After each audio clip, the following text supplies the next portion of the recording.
Here's the truth. Being nice will ruin your life. Because when you're nice all the time, people don't see you as kind. They see you as a doormat. And I'm here to tell you how to stop that. Now, before we begin, let's clear something up. Being kind and being nice are not the same thing.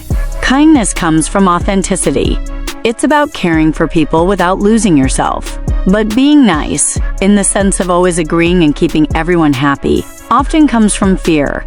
Fear of rejection, fear of conflict, fear of not being accepted. And the truth is, constantly trying to be nice doesn't make you a better person. It makes you someone who hides their true self just to be liked. Why do people become people pleasers?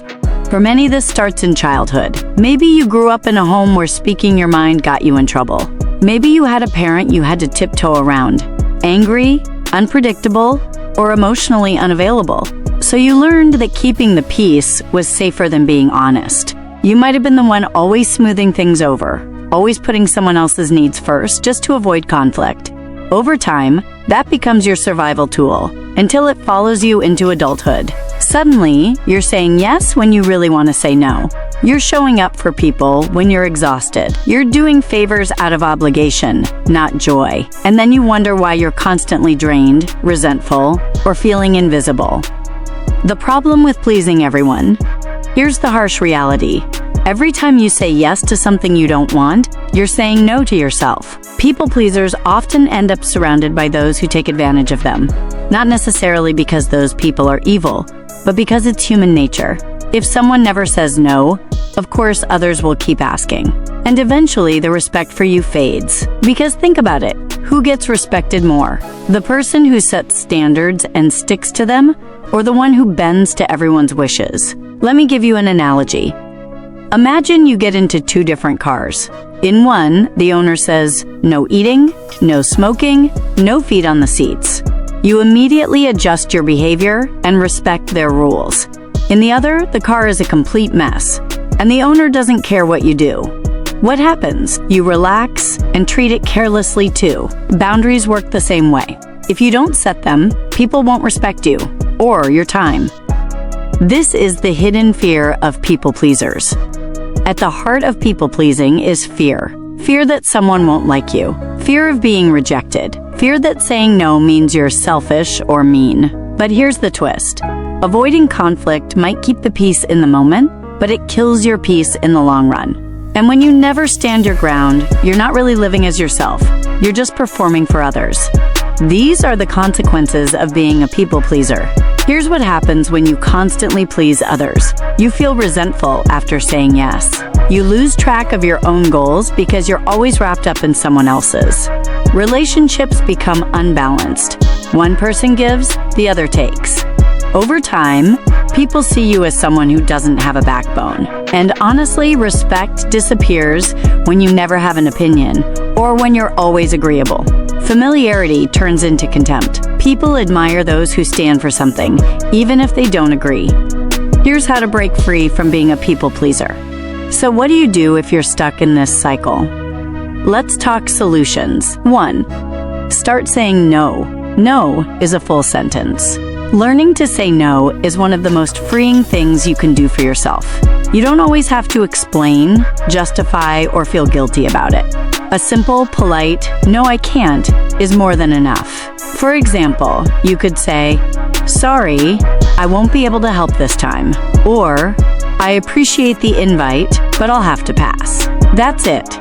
Short, respectful, and clear. The more you practice saying no, the more you'll notice how much lighter and more in control you feel. It protects your time, your energy, and your peace of mind. Remember, every no you say to things that drain you is a yes to the things that really matter to you. 2. Buy yourself time. If you struggle with saying no right away, give yourself some space instead. A simple phrase like, "Let me get back to you," works like magic. It buys you time to think without the pressure of making a quick decision. You don't owe anyone an instant answer.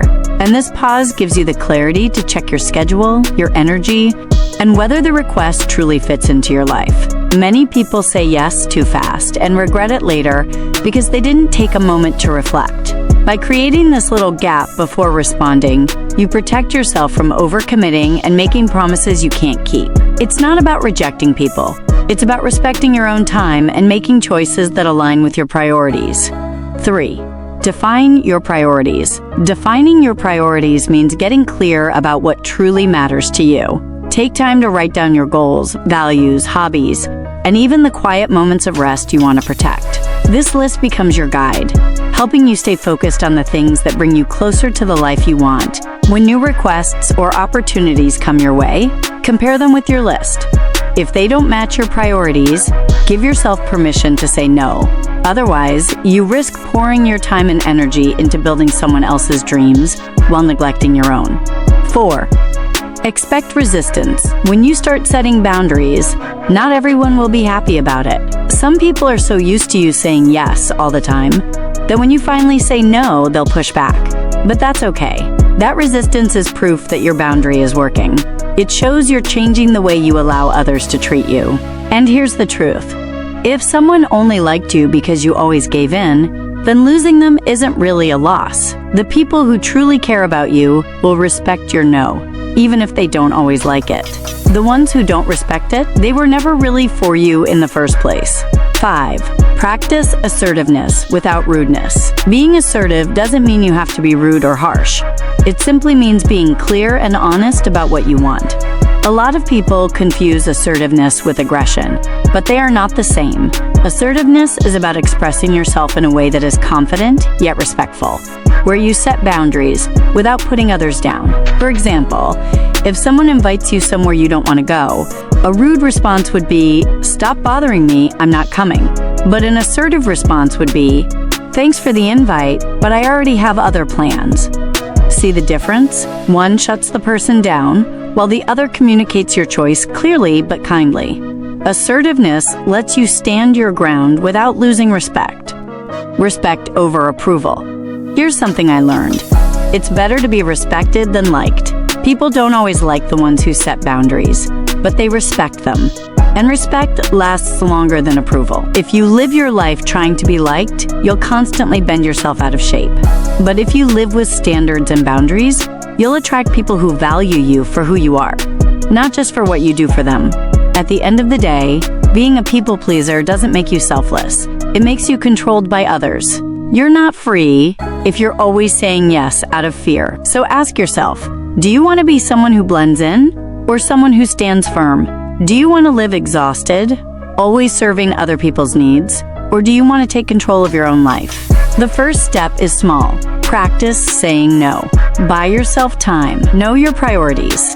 And remember, losing people who were only there to use you is not a loss. When you stop being a people pleaser, you'll discover something powerful. People may not always like you, but they'll respect you. And more importantly, you'll finally respect yourself.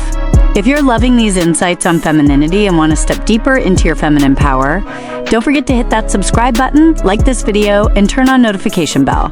I share weekly conversations, tips, and truths that will help you embody elegance, confidence, and authentic feminine energy. So subscribe, and let's grow together.